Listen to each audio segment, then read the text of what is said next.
away.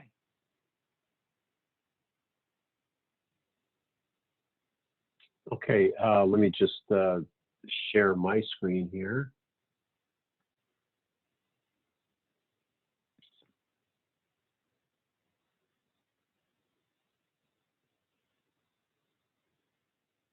I hope that everybody, Ray, can you see the collage with the parts?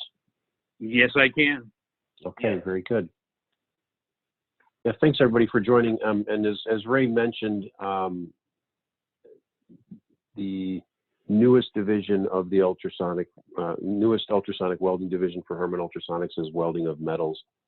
And basically that is looking to capitalize on the trend that we all see in electric vehicles.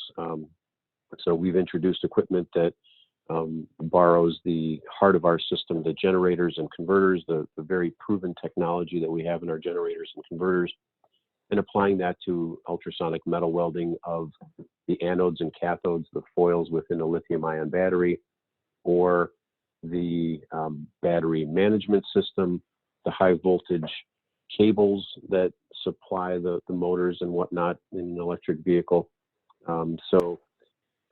As Ray said, that's kind of my job by day, and job by night is mentoring some of the newer salespeople, and then also traveling with them, viewing new applications, but then also doing things like this customer outreach, where hopefully we can give you some additional information to make your lives and your jobs a little bit easier. So this is the introductory class. This is a 1 hour segment of something that we typically do that lasts a full day. That class is typically either held in our headquarters in Bartlett or in one of our field office locations. We do have a lab in Lowell, Massachusetts with a machine there. So we've held this class there. The difference is that it's quite a bit more condensed, and it's divided up into 2 segments. So this segment is the basics class. So we'll be talking a little bit about the machine, a little bit about how the process works, what are some of the components, those kind of things. So let's jump right in, and I'll give you some definitions here. So basically, the ultrasonic plastic welding process is a joining method that uses the principles of acoustics to create frictional heat, producing a molecular bond between thermoplastic parts. So down at the polymer level, at the molecular level, what we're looking to do is excite those polymer chains, break those polymer chains as the material melts, and then have them relink and rebond together with the other parts so that it's an imperceivable joint that is seen. And during this ultrasonic welding process, the mechanical vibrations are introduced into the parts utilizing amplitude, force, and time. And as Ray had pointed out earlier, if there's nothing else that you get out of this class, I would say that that is really the fundamental building block that we should all be aware of. And the analogy that I use, it's like cooking or like baking a cake. There's a recipe, and within that recipe, there are temperatures and times that go into baking that cake. So amplitude can be analogous to heat, and time, of course, is how long do you bake the cake or how long do you weld the part. So these are knobs or levers that we pull on in order to adjust or modify the recipe that goes into baking that cake or welding those parts. And then the exact process parameters depend on the material and the geometry of the parts. Larger parts typically take longer to weld. And then depending on the material that's being welded, whether it's a amorphous or semi-crystalline material, or whether it's ABS or polypropylene, the type of and the amount of amplitude that's used is adjusted, again, based on those 3 levers or knobs of amplitude, force, and time. So sound is a pressure wave which can spread in elastic media such as gas, liquids, and solids. And these are the frequency bands in the range of acoustics. we use 3 different frequencies: 20 kilohertz, 30 kilohertz, and 35 kilohertz. But the normal human range ends at about 30, 32, 33 kilohertz. And people can say, yeah, but I can still hear some of the welding that's happening. And typically what's going on there is that the subharmonic resonance of the plastic part itself is what you're hearing, but the true 20, 30, or 35 kilohertz may be a little bit outside of normal human hearing. And as we age, the higher frequencies typically aren't as detectable as they once were when we were younger. But this slide also shows that the technology behind ultrasonics is used in a variety of different things. You know, anybody that has seen a sonogram of a child developing and his mother can relate to this. But you know, bats use ultrasound to kind of hunt and find their prey. So it happens in nature, it happens in industry. There's a lot of different uses for ultrasonics. There are basically 2 different ways of propagating the wave. It can either be a transverse wave or a longitudinal wave. An example of a transverse wave is if you drop a pebble into a pool or into a lake, you see the ripples kind of undulate up and down and spread out from the direction of propagation is perpendicular to the rock falling into the pool. A longitudinal wave, on the other hand, the direction of propagation and the direction of vibration coincide. And the example there is a sound wave. So when we create a longitudinal wave in the stack, the vibration is up and down. So the stack, as it's applied to your plastic parts, it acts as like a mini jackhammer. So it's not scrubbing the parts, and nobody can see me, but I'm rubbing my hands together. It's as if you were clapping your hands. So the effect that is produced is a bit of a micro jackhammer against those plastic parts. And as we've discussed, you know, sound waves are mechanical longitudinal waves, and we split them up into lambda or wavelengths. And as the frequency goes up, the wavelength of the sound traveling through titanium, which is our chosen material for the stack, as frequency goes up, length goes down. So 35 kilohertz tools are shorter by nature than 20 kilohertz tools are. So this micro jackhammering effect that we see, how big is it? So a human hair is about 100 microns in diameter, and the typical amplitude that we see, and what I'd like to point out here, is that it's 0 to peak. So at rest to its maximum excursion, 0 to peak, we typically see something in the range of 30 microns. It can be as high as 50 microns, but again, we're talking about 1/3 to 1/2 the thickness of a human hair. So it's a very, very small amount of movement. The fact that it's vibrating 20,000 times or 30,000 or 35,000 times, very fast movements, but very small movements. So some additional definitions here. So again, amplitude is the 0 to peak excursion of the sonotrode face while in expansion.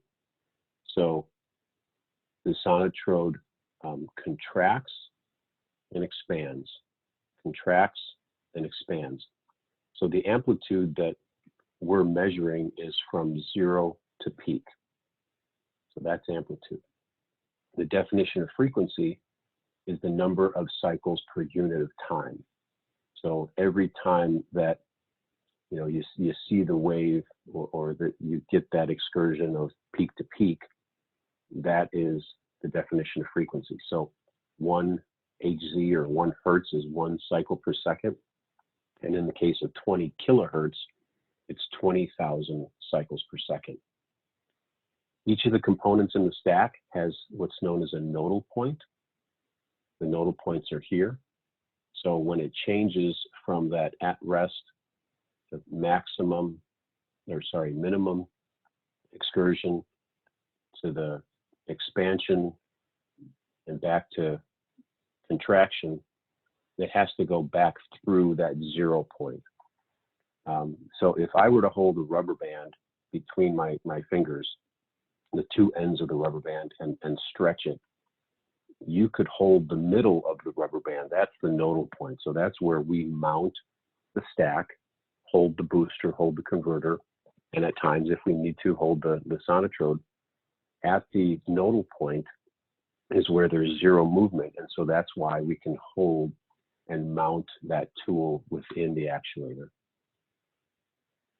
So here's a graphical representation of the stack. So we have the converter, the booster, and the sonotrode.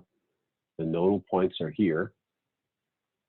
And as you can see, when it goes through this expansion and contraction cycle, it switches back and forth, in the case of 20 kilohertz, 20,000 times per second. And when the sonotrode is in the expansion mode, the booster is in the contraction mode, and the converter is in the expansion mode. And you can see that each component changes state from expansion to contraction. And so the amplitude, although there is this peak to peak amplitude, in the contraction mode, it's somewhat theoretical. We don't measure that. We only measure sonotrode amplitude from 0 to peak. So this is a pictorial representation of the cycle of welding. So we have our two parts. They are loaded into the fixture. The sonotrode and stack and actuator move down. They make contact with the part, and typically there's a trigger force that you program based upon the size of the part. Once the parts are squeezed together or loaded up with force, and the trigger happens, we start to vibrate. And when we start to vibrate, this sacrificial bead, as we refer to it as the energy director, that begins to melt. The actuator continues to push with a pre-programmed weld force, and it pushes for some amount of time, some amount of distance, or some amount of energy and or power. That again is programmed. So you program in those parameters, and when that primary weld parameter is met, ultrasound turns off, and the welder switches to a hold time and a corresponding hold force, and this can be profiled as well. At that point, the plastic is still molten. We continue to press until the plastic cools, the weld in the joint cools, and then the sonotrode moves up and you remove the welded part.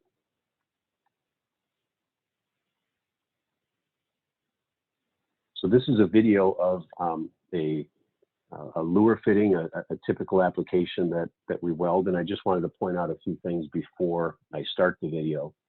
So you can see that there's a gap here between the two parts. So the upper part, as we refer to it, is the driven part, and then the lower part, the part that's in the fixture,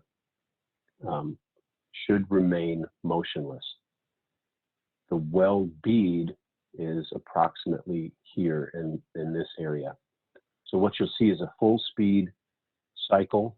The sonotrode will come down, load onto the parts, vibrate for a very short amount of time, 2 or 3/10 of a second. And then you'll see a wetting of the area here where the weld bead or the energy director or the shear, whichever sort of design is within that part.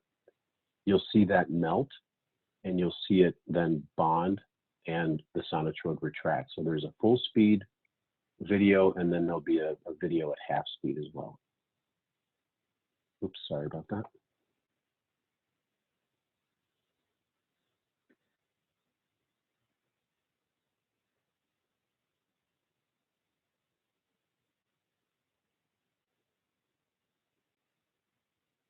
So again, the gap that you see between the parts gets smaller, and the wetting of the part, kind of that the bond happens right across there.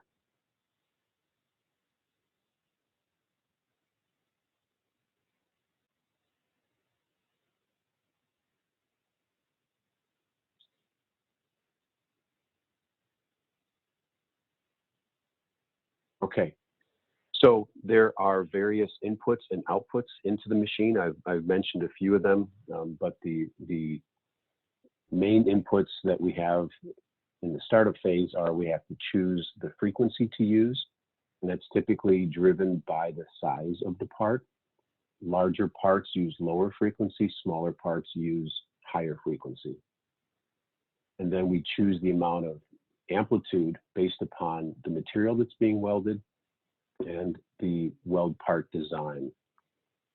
When we move to the next phase of setup, we have to adjust and align the tooling, and we have to make sure that the parts are manufactured consistently. Part-to-part variations, cavity-to-cavity variations can affect the setup. And then our input parameters, input welding parameters, such as, are we going to weld by a collapse? Are we going to weld by an energy, an RPN? And then we weld the parts, and we get an output. Typically, there's either a graph, weld process data, and then we can do our quality control on the welded part, a pull test, a leak test, whatever it might be, to determine whether that part meets our requirements. If it doesn't, then we have to sort of go back to our setup or our input weld parameters and turn those knobs, make those adjustments, pull those levers to determine what is the exact recipe in order to get the best part possible. And we're aided by this data and by this graph, and we'll get into this a little bit later, but the graph has a joining velocity curve. And that's really our key guidance in our navigation system, if you will, that tells us what to do or what to adjust. We typically look for a linear joining velocity, and we adjust, again, the weld parameters in order to influence that joining velocity curve so that it is linear. Here's another video that I like to show quickly, but I want to just point out that this is using a high-speed camera that takes thousands of frames of 1,000 pictures per second. And here we have an energy director. So this is the driven part, and this is the stationary part, or the motionless part that's in the fixture.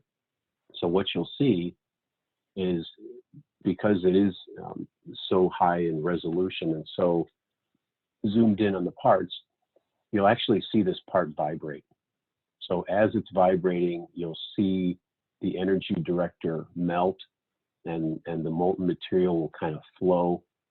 This is not an ideal weld joint design. There's no flash containment, so you'll see the flash kind of get stringy and start to flow out here. But I just wanted to show how the process looks at a microscopic level.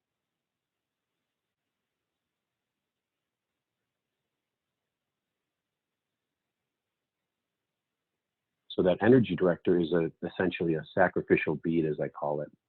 So it's molded into and designed into the plastic part, so that as the parts melt and collapse and come together, the final finished height of the part should be taken into consideration after the energy director is fully consumed.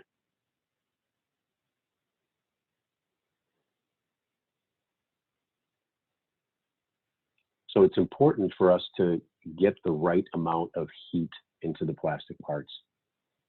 So if we don't have enough heat, we may still melt the energy director, and the parts may stick, but there's really not a homogeneous weld.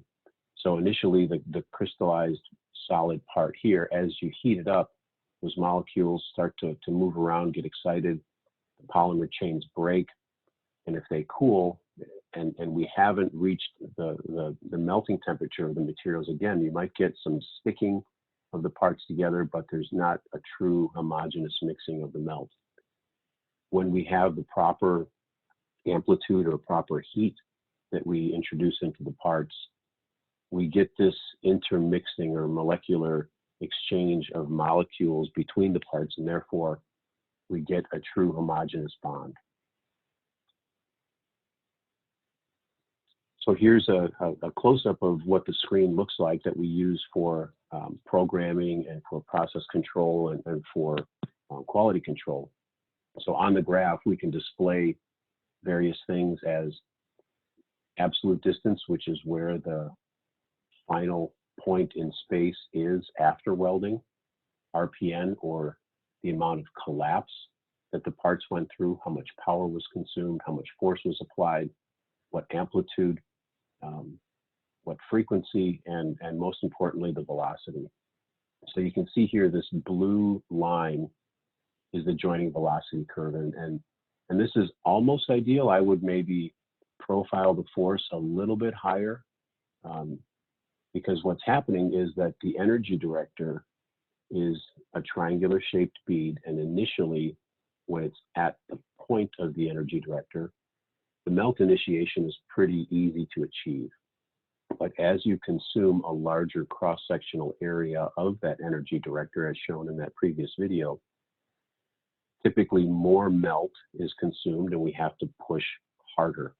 So you can see in the red curve here, we triggered at a point at about 80 pounds of force. We profiled up to about 100 pounds of force for the initial weld stage.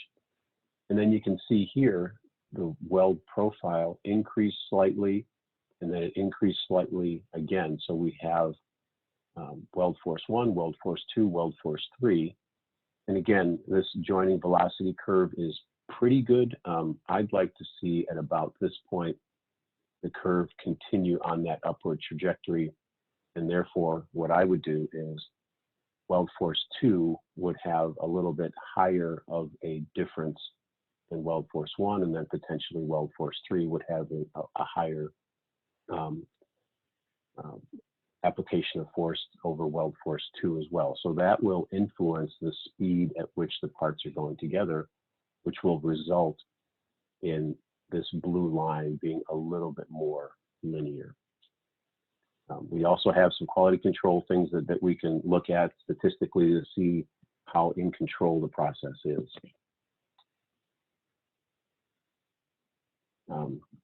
Something that has to be taken into consideration is the volume of parts that you plan to produce. Is it a low volume application and maybe you can use a manual workstation? And you can see that the amount of time it takes to process parts on a manual workstation is quite a bit longer than if you were to have an automated system. So if you're making tens of thousands or hundreds of thousands or millions of parts per year, we typically will recommend a piece of automation be used for that application. We have some applications that in automation, the actuator is actually cam driven, and we've had cycles of up to 60 parts per minute. So again, depending on the volume of the parts that's intended to be produced in a given amount of time, day, month, year, whatever it might be, take into consideration whether or not you need a manual workstation or whether you need to automate that process. So now we'll get into the subsystems within the welder. So this is a picture of a benchtop machine. But whether it's a benchtop machine or whether it's an automated machine, the subsystems, the acoustical system, the mechanical system, the electrical system are pretty much the same. So in the acoustical subsystem, again, we have the stack, and I've been kind of concentrating on that because that's really the most important component.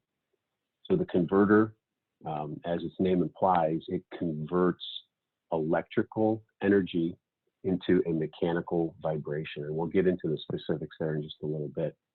The booster amplifies that mechanical vibration, and then the sonotrode is custom to the application, and then that makes contact with the plastic parts. So the analogy that we like to use, it's kind of like the drivetrain in your car. The engine is the converter, just like the engine in your car takes air and fuel and spark and creates a torque or a rotational movement. The converter, again, takes electrical energy and converts it to a mechanical vibration. And then analogous to the transmission, the booster has different ratios or different gears, if you will, depending on the material that is chosen. So just like in your car, a specific gear is used for a specific speed. A booster or different ratio of boosters is used to amplify the mechanical vibrations. And then, you know, as the analogy finalizes, the tires, or where the rubber meets the road, the sonotrode is custom and has to really grip the part and couple with the part. So theoretically, the part and the sonotrode couple and they move together, and then the stationary part, the part that's in the fixture, remains motionless. So this graphical representation is using our finite element analysis, or our modeling. Obviously, it's greatly slowed down and it's greatly exaggerated, but you can see this longitudinal vibration. So the direction of propagation, the up and down, this micro jackhammering that we need is like you were to clap your hands together, not scrub your hands together. We can see the nodal points.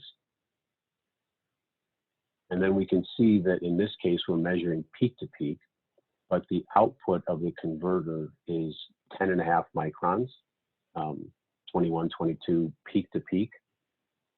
And then the booster, because of the nature of its design, above the nodal point, we have the driving mass, and below the nodal point, we have the driven mass. And you can see that there's a discrepancy. The driving mass is larger than the driven mass. And so therefore, more amplitude is created at the face than was inputted to the back. So from 22, we go to 55 microns. And it's not visible here, but if we were to turn the sonotrode 90 degrees, you would see that, again, the driving mass above the nodal point is larger than the driven mass below the nodal point. So again, we have a gain ratio. So the amount of mass above is larger than the mass below. So therefore, we go from 55 microns of peak-to-peak input to 88 microns of output, or conversely, 44 microns of zero to peak.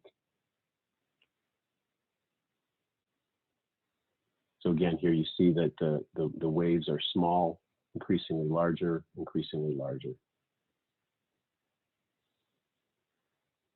So how does the converter generate this mechanical vibration? So it uses the piezoelectric effect, and basically the ceramic discs that are in the converters, 4 converter stack, 20 kilohertz converter, 35 kilohertz converter, but they're essentially the same. 4 piezoelectric ceramics here, 4 piezoelectric ceramics here, with electrical leads coming in.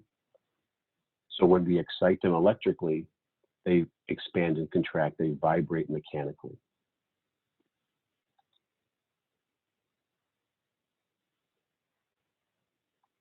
So as I mentioned, the booster, by nature of its mass above the nodal point and below the nodal point, creates what we call a gain ratio. So the input vibrations are typically smaller in the back and larger in the front. And each of the boosters has etched into it the ratio. So in this case, this booster, for 1 micron of input, outputs 2.5 microns. We do from time to time require a reduction in gain. So we see that we have reducing ratio boosters in both 20 and 35 kilohertz, but more often than not, more common is to see increasing gain. So in 20 kilohertz, we have ratios of 1 1/4, 1 1/2, 2, 2 1/2, and 3. In 35 kilohertz, we have ratios of 1 1/4, 1 1/2, 2, and 2 1/2.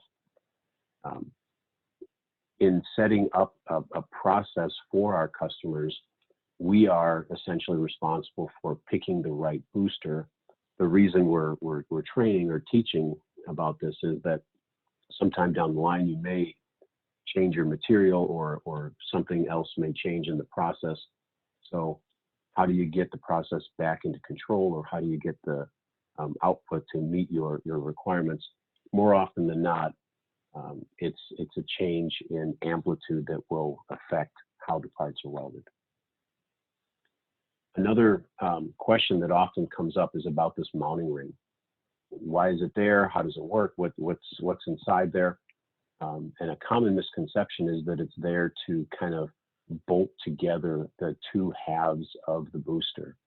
And this isn't true. The booster is one solid piece of titanium, but again, because if you think back to that rubber band analogy that I made, if you grab the two ends of the rubber band and stretch it, the middle of the rubber band can be grabbed and held because there's no motion there. So that we use that to our advantage. We further isolate the ability to hold that nodal point with this mounting ring, and then the stack is placed into the welder using that mounting ring location to hold the stack within the actuator. The components of the stack, the converter, the booster, and the sonotrode, are held together with a stud. These studs are threaded pieces of titanium, and this is the stud for 30 and 35 kilohertz, and this is the stud for 20 kilohertz. So you can see that it's nothing more than, a headless screw or a threaded rod. We place a stud between the converter and booster, and we place a stud between the booster and the sonotrode. So there's two studs per stack, and once the stack is assembled, we have to torque those components together. And for 20 kilohertz, the torque spec is 74 foot-pounds, and you can see the other torque values here. But sometimes what happens if a customer disassembles the stack, or if they have to change applications and they remove the sonotrode from the rest of the stack and put a different sonotrode on, more often than not, what happens is they don't torque it high enough or well enough. These torque specs are relatively high. For those of you that might have some other machines, you may have experienced putting some sort of an anti-seize or a mylar washer in between those components. We manufacture our components to a higher flatness and surface specification, so therefore we don't apply any type of lubricant in between the stack components, and we don't place any sort of mylar washers in between. Clean, flat, dry, and torque to a higher specification. So as you can see here, there's a variety of different sonotrodes.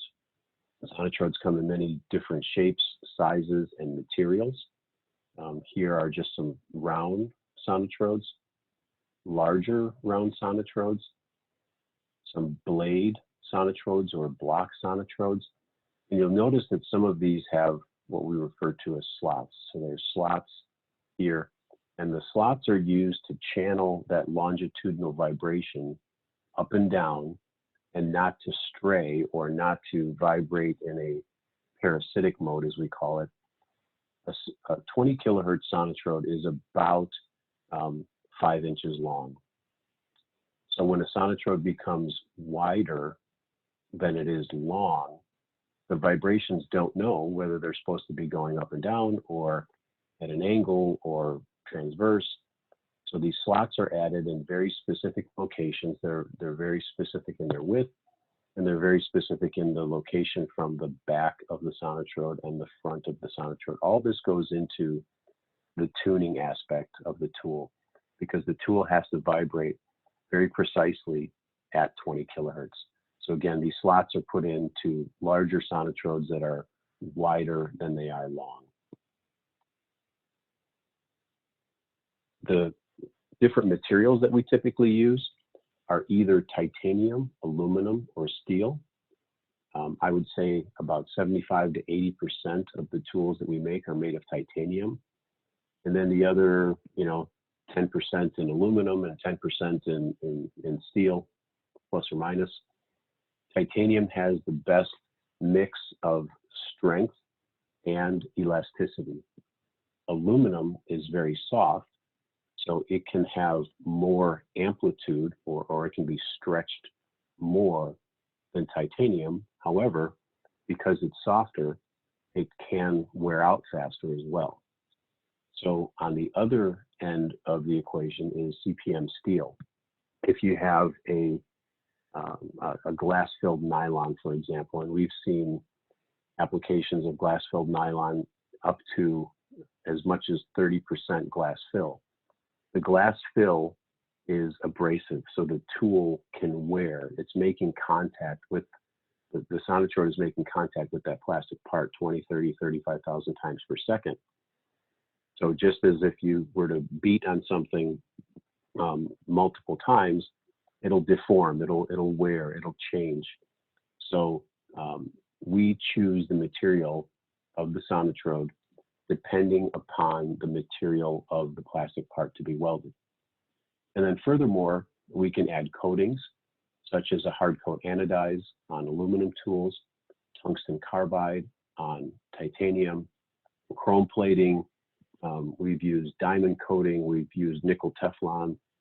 There's a variety of different coatings that we can customize to apply to the face of the sonotrode to minimize that wear or to affect the aesthetics so that blemishes are minimized on the plastic parts. And then furthermore, and not so common, is that we can add vacuum to a sonotrode, or we can add a nodal mounted plunger. And these types of applications, if you had a component like a membrane or a filter or a valve, maybe something that has to be pushed out of the way of the parts welding prior to welding, these components are added to the sonotrode to assist or help in that type of application. Each of the sonotrodes that we manufacture has a label like this, laser etched into it. It has the sonotrode serial number that uniquely identifies that tool. And when we manufacture a sonotrode, every drawing, every quality control document is stored. And if you need a replacement, therefore we can make an identical replacement to be used if your tool does wear or breaks or something else were to happen to it. And I can't stress enough that because these tools are custom, having a spare in your facility is of utmost importance. It's really an insurance policy, because if the tool were to break or to wear, they do take several weeks for us to produce. If you can tolerate that amount of downtime, then maybe you don't need the insurance policy, but most customers we find can't really be down for more than a couple days. So having a spare is really very critical. The gain ratio of the sonotrode is etched into it, the maximum booster that we suggest you use, and the weight is also etched into it. Typically, we try to match the gain of the booster and the gain of the sonotrode. We try to evenly distribute that gain ratio, because you don't want one component to be stretched harder than the other. Gain and stress are directly linked. So the higher the gain, the higher the stress. The more you stretch the booster, the more you stretch the sonotrode. It's like a spring. Eventually that spring doesn't go back to its natural state, and so the sonotrodes will fail. They will eventually exceed their life expectancy. So therefore that goes back to why you should have a spare as well. And then just a small note on the weight, because we very precisely control and can calibrate the forces that are applied to the part, the machine knows the weight of the booster, the machine knows the weight of the converter, the moving mass weight of the carriage, all these sorts of things. but it doesn't know the weight of the sonotrode. So this is an input. You input the weight of the sonotrode so that when the machine calculates the forces that it's applying, it's able to correctly apply and very precisely apply that force.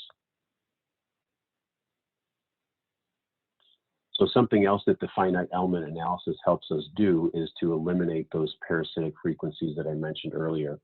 A sonotrode will typically have 2, 3, 4 different frequencies that it wants to resonate at, and it's up to our tooling designers to pick the right frequency and to tune the sonotrode so that it vibrates in this longitudinal mode.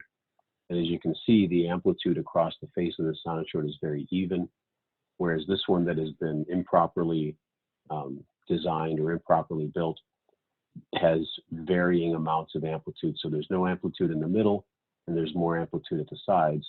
So we have to pick the right frequency, tune to that particular frequency so that the sonotrode and the tool do not vibrate in this crazy side load mode. And we do that through our finite element analysis. Just a small point on fixturing as we're kind of wrapping up here. They're often overlooked, but are very important. The part that's in the fixture should be held motionless. We want that relative motion to be created between the parts. So if the part in the fixture is resonating or moving, and we're not creating that relative motion between the two parts, then energy is lost, and therefore it's not going into the plastic parts to be welded.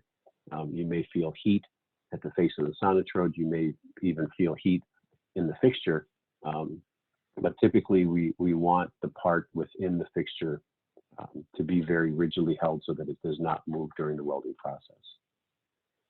We make our fixtures out of aluminum, steel. There may be a decoupling plate that's added. We can also make some prototype fixtures out of cast resin, although this is not as common anymore.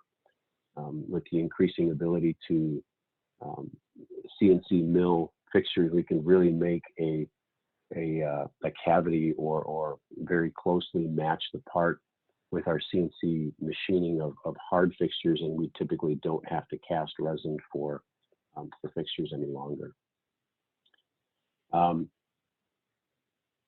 This slide I'm going to just quickly skip over simply because it gets into a lot of math, and again, for the sake of time, the size of the air cylinder, the amount of air coming in, those sorts of things result in a force, and again, as I mentioned before, the amount of force applied can be very precise and can be calibrated within the machine, and the amount of weight of the tool is also a component that goes into the amount of force that's being applied.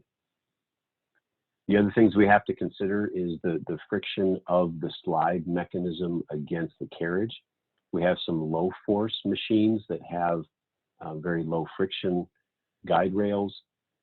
So again, depending on the size of your part, the amount of force that's applied is critical. So the kind of machine that's chosen and the force range that it operates in is something that we will help, or we will actually select and recommend to our customers. But I just wanted to point out that we have different cylinder ranges and different guide rail ranges that are specific to the size of your part. Here I'd like to just point out the rigidity of the column. So you can see that the column itself is cast and square. So in high force applications, when the sonotrode or the stack, the carriage comes down and applies force, think of it as a big C-frame or a C-clamp. So if you push down with high force, the natural tendency of the actuator would be to deflect. So take that into consideration if you have a large part or you need to apply higher forces, that the rigidity of the system and the lack of deflection is taken into consideration. I'll just skip over this real quick. And there is an encoder within the machine that very precisely measures distance. So if we have an energy director that is fractions of a millimeter, 0.2 of a millimeter, 0.3 of a millimeter, something like that, we have to very precisely measure the amount of collapse, and that's what the encoder does.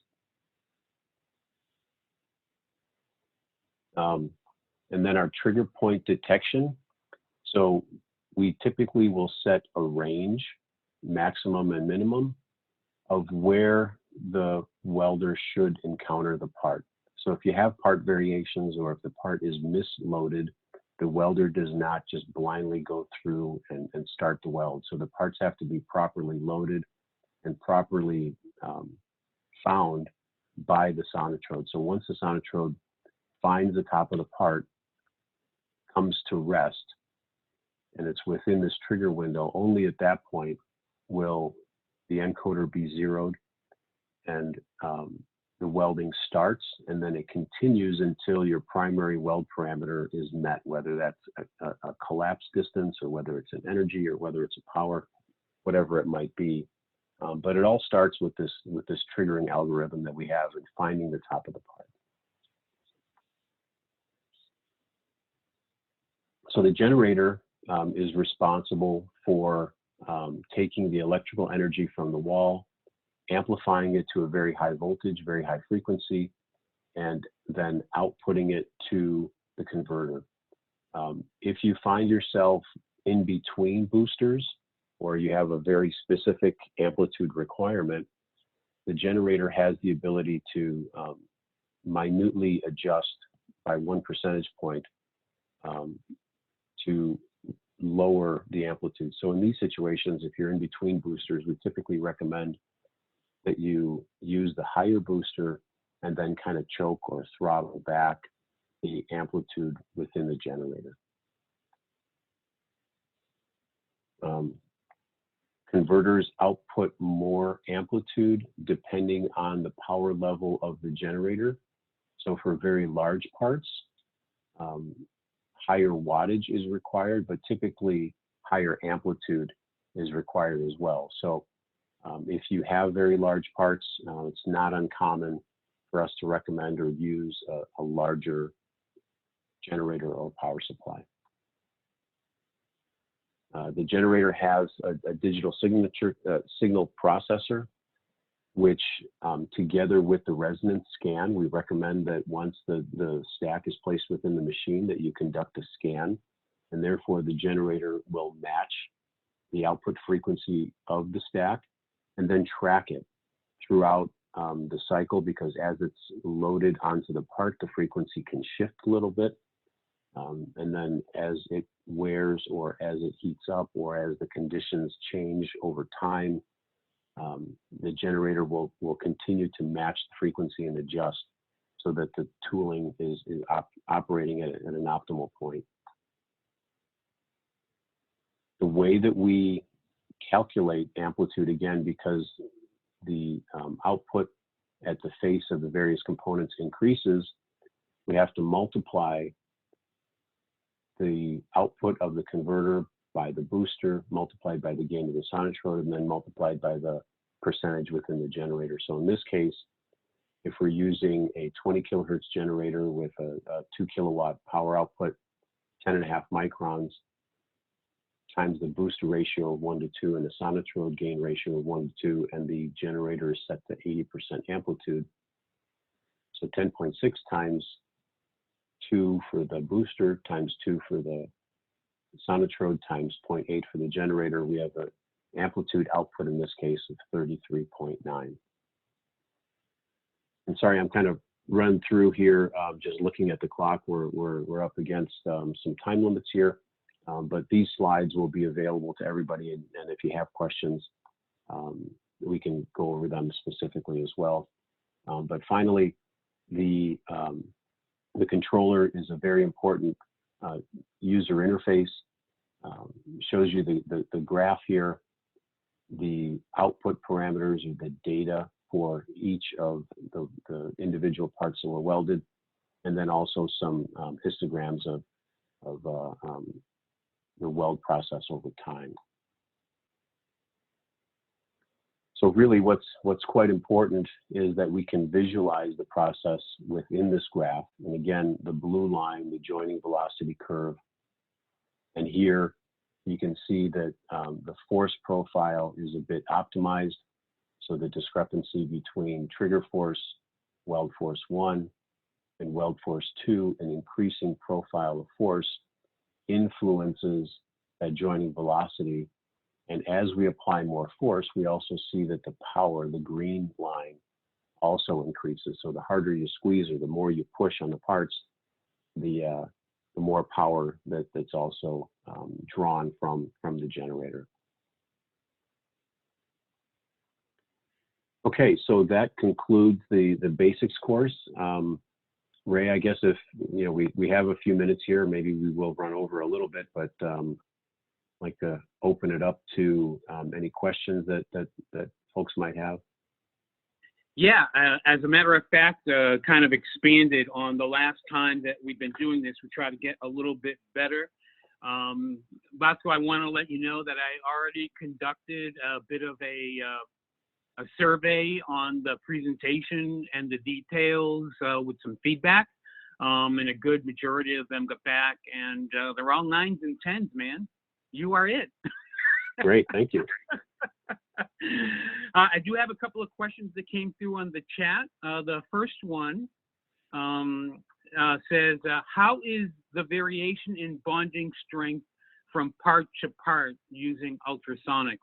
And I didn't want to answer it because I think there might be some variables there that you might want to kind of refer to. So that's the question. Do you have an answer for that? Sure. Yeah, so the variability of the welding process is directly tied to the consistency of the molded parts. So ideally, if you have a single cavity mold for part A and a single cavity mold for part B, then the consistency should be 100%. It should be the same from weld to weld. If you have a multi-cavity mold, or if there is variability in the molding process, that will typically be seen within the weld process. And we do have tools at our discretion that we can choose the right process parameter. It might be energy, it might be distance, but oftentimes we choose distance as our primary weld parameter, and that's driven by the height of the energy director. So as long as the height of the energy director stays the same, the welder will adjust the amount of power and the amount of time that goes into the weld to accommodate those variables that you might see in molding. Mm-hmm. Okay, thank you. Next question is, would ultrasonic welding maybe have less particles being generated than, say, spin welding? In general, yes. In the afternoon class, we'll talk about joint design and particulate generation or containment of particulate is directly tied to having a very robust design, a joint design. So we want to contain that flash. Spin welding in particular is a little bit more of a violent process, I'll say. So yes, there would be more particulate created in spin welding than you would see in ultrasonic welding. But in general, the amount of particulate that's created and lost, if you will, or that you can see, is directly tied to joint design. Okay. And there is a question coming through for quality. By the way, the person who asked that question, Matt, said thank you. That sounds like a really great answer. And then there's a question around quality. I don't know if it's a specific or a more general question. So, but I guess I would say it sounds like there might be some questions around both the quality and strength, which you may have hit on, as well as the aesthetics and maybe how we address those. Yeah, so from a quality perspective, we monitor all the data, and we can adjust or create upper and lower control limits that if the result of the energy, for example, exceeded the window for maximum energy drawn, then we can flag that part. So we can absolutely show that part A was within the weld process parameters and maybe part B exceeded the weld process parameters. So that one will be flagged as a suspect part. Most of the time you can't do 100% inspection. So a lot of our customers rely on the data that's output by the welder to create a quality plan for their parts. So Bosco, I partially heard that. Did you say that our system does have some capability to reject a part if it doesn't meet one of the key parameters that we measure? Yes, that's right. So over time and over gathering data and doing testing during the development phase, you should be able to quantify how much energy and how much power, how much weld collapse, those sorts of things are needed for a good part.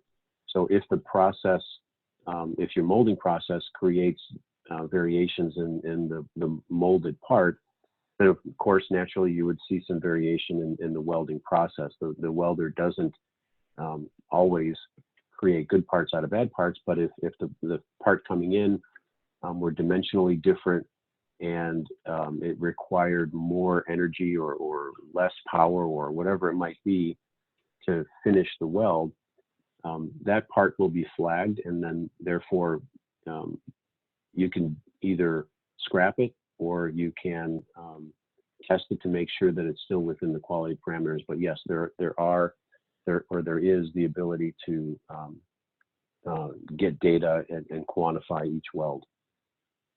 Okay. Well, that seems to be it for the questions. I want to thank everybody who participated. Oh, okay, hold on. Last second. Yeah, I see there's a question about sonotrode failure. So as I mentioned, we suggest that there's a resonance scan done. So the generator and the stack match their frequency. So it's a good practice to periodically repeat that resonance scan, and if the frequency of the the frequency of the sonotrode changes, then the generator, after additional resonance scans, will track that frequency. But at some point, and this should hopefully be years and hundreds of thousands or millions of parts down the line, if you see that resonance scan is not completed satisfactorily, or that under test conditions the power draw or the frequency is changing significantly, then it's probably time to replace the sonotrode. There are instances, although very rare, that a sonotrode can catastrophically fail, that it can just crack, and then therefore in those cases, then if the sonotrode can't vibrate or it can't start, then you'll see zero power being drawn from the generator, or you'll see very low output numbers, and that's an indication that the sonotrode needs to be replaced. Okay. The quality question did come through. I think you sort of hit on it, but I'll read it just in case you think there's any nuance. But in terms of quality of weld, is there a feature that provides feedback to the uniformity of the weld? For example, if a part is offset, will the machine recognize that the weld may not be uniform? In general, yes. Each application is different, but if you did have a misloaded part, or the part was offset somehow, the trigger algorithm will detect that the parts were misloaded, so the parts won't even get welded at that point. But if it was still within the trigger window and it did go through the weld, if the part is offset from the sonotrode, then what I would expect is that typically the weld time would be very short. So if we expected to weld, let's say 3 linear inches, and only 2 linear inches got welded because the part was offset, then that weld would happen very quickly with less time and with less power. And if you have upper and lower control limits set around power, energy, or time, the result of that offset part will be lower weld times, lower weld power, lower weld energy, and then yes, that part will be captured as a suspect or bad part. Perfect. Okay, so I'll let the team know that we do have another session this afternoon at 1 o'clock. Some, if not all of you, are participating, and so we'll see you at 1 o'clock. Bosco, thank you very much. I think this was extremely successful, and I'll have this as a recording. And for the folks, I am sending the slides along to you, so no worries about that. You'll receive them shortly. Thank you, everyone. Thank you, everyone. All right. Bye-bye.